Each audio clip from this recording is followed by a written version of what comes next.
ഇവിടെ വന്നിരിക്കുന്ന ഓരോരുത്തർക്കും എൻ്റെ പ്രത്യേക നന്ദി.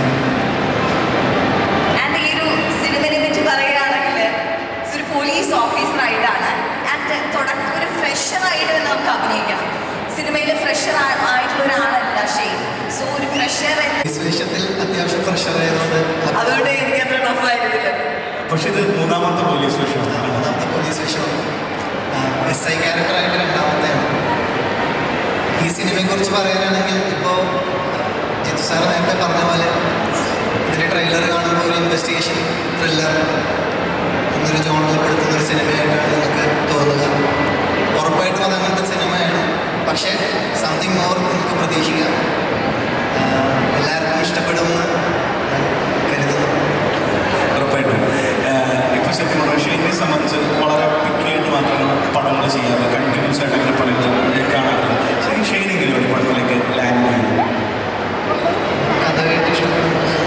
ക്യാരക്ടറിനെ സംബന്ധിച്ച് അവിടെ എന്തെങ്കിലും സംഭവങ്ങൾ ഒരു പാറ്റേൺസ് അല്ല, എന്നാലും എന്തായിരിക്കും ഷെയ്നെ ആദ്യം ഒരു തിരക്കഥയിൽ ബുക്ക് ചെയ്യുക?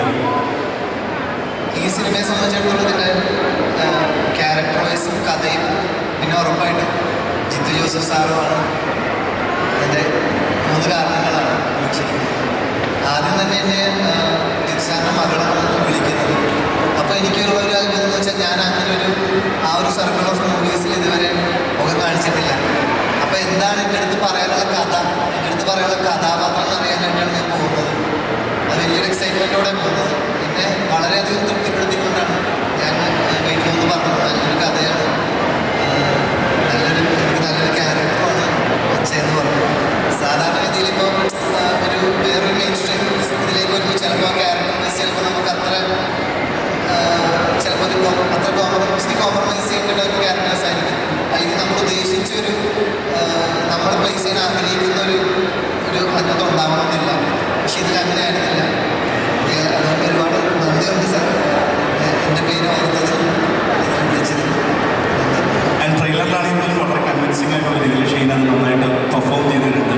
ഞങ്ങളെ സംബന്ധിച്ചൊക്കെ എപ്പോഴും ഷെയ്ൻ എന്നുള്ള പേരിൽ ഞങ്ങൾക്കുള്ള അഭിമാനം എന്താ വെച്ച് കഴിഞ്ഞാൽ നമ്മൾ ബാംഗ്ലൂർക്ക് അല്ലെങ്കിൽ തെലങ്കാന അവിടെയൊക്കെ ട്രാവൽ ചെയ്യുമ്പോൾ എപ്പോഴും കുമ്പളങ്ങി നൈറ്റ്സ് ഷെയ്നിക്കും എപ്പോഴും എല്ലാവരും പറയുന്ന ഒന്നാണ്. ഇപ്പോൾ മലയാളത്തിനെ സംബന്ധിച്ച് തന്നെ OTT ഭയങ്കര വലിയ വാല്യൂ, പാരൻ്റൽ ലെവലിലൊക്കെ വലിയ റീച്ചും വലിയ പേരുമൊക്കെ ഉണ്ടായി. ഇതിൻ്റെ എല്ലാം തുടക്കം ആക്ച്വലി പറഞ്ഞു കഴിഞ്ഞാൽ കുമ്പളങ്ങി എന്നാണ്. ഇപ്പോഴും ഒരുപക്ഷെ കുമ്പളങ്ങിയുടെ പേരിൽ ഒരുപാട് അപ്രീസിയേഷൻസ് ഇന്ത്യയൊട്ടായി അവിടെ നിന്ന് ഇവിടുന്നൊക്കെ കിട്ടാറുണ്ടാവും. തീർച്ചയായിട്ടും ഇവിടെ പോകുമ്പോഴും ഈവൻ നോർത്തിൽ ട്രാവൽ ചെയ്താൽ പോലും ചിലവരൊക്കെ ഐഡൻറ്റിഫൈ ചെയ്യും. അത് എനിക്ക് തോന്നുന്നു OTT ഒക്കെ വന്നതിൻ്റെ ഒരു ഗുണമാണ്. കാര്യം ഇതിന് മുന്നേ തിയേറ്ററിൽ മാത്രമാണ് നമ്മുടെ മലയാള സിനിമ ഒതുങ്ങിയെങ്കിൽ ചിലപ്പോൾ ഈ ഒരു റെക്കഗ്നീഷൻ കിട്ടിയെന്ന് വരില്ല. ഇതെല്ലാം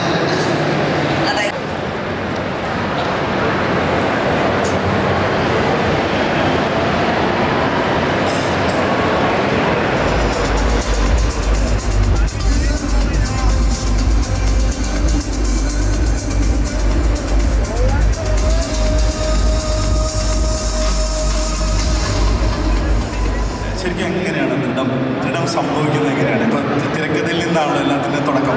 ഏതെങ്കിലും ഒരു മുറിയിൽ നിന്ന് നമ്മളുടെ ഒരു പേപ്പറിൽ പേനത്തൊപ്പിൽ നിന്ന് വീഴുന്ന ഒരു സംഭവമാണ് പിന്നീട് സിനിമയായി മാറുന്നത്. എങ്ങനെയായിരുന്നു ആ ഒരു യാത്ര? എങ്ങനെയാണ് ആക്ച്വലി ജോമോൻ ആരാ ലിൻഡോ ആണ്?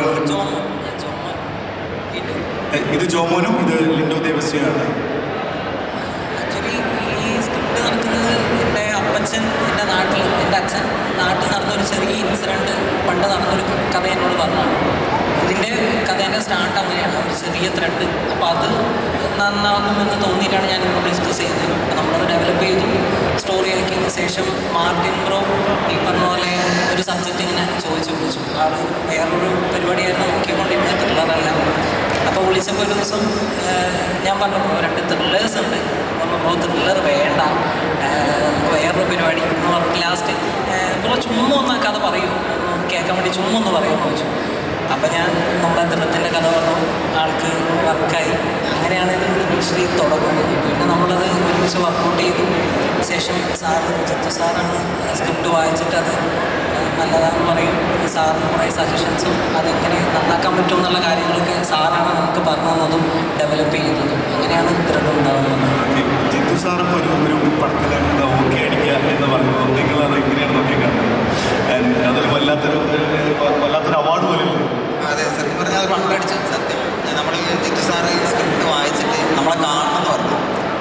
നമ്മൾ വിചാരിക്കുന്നത് സാറിനെ എനിക്ക് നമ്മൾ കാണണം എന്ന് പറഞ്ഞു ഇപ്പം നമ്മൾ ഇങ്ങനെയാണോ ത്രില്ലറൊക്കെ എഴുതുന്നത് എന്ന് ചോദിക്കാനായിരിക്കും വിചാരിച്ച് ഞങ്ങൾ പേടിച്ചാണ് അന്ന് മാധ്യമങ്ങൾ പറഞ്ഞത് നമ്മൾ ജിത്തു സാറിനെ കാണാൻ വന്നത്.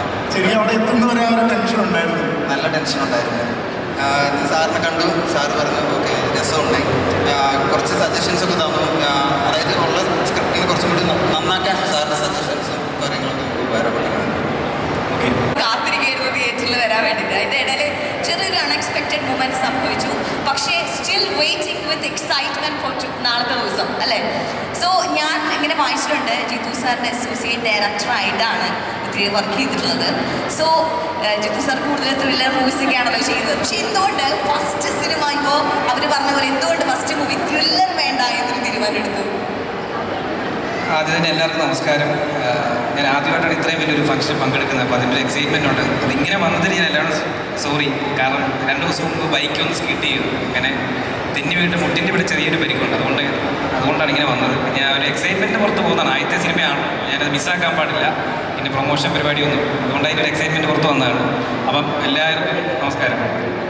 ത്രില്ലർ സിനിമ അങ്ങനെയല്ല, ഞാൻ ജിത്തു സാറിൻ്റെ കൂടെ മാത്രം വർക്ക് ചെയ്തു.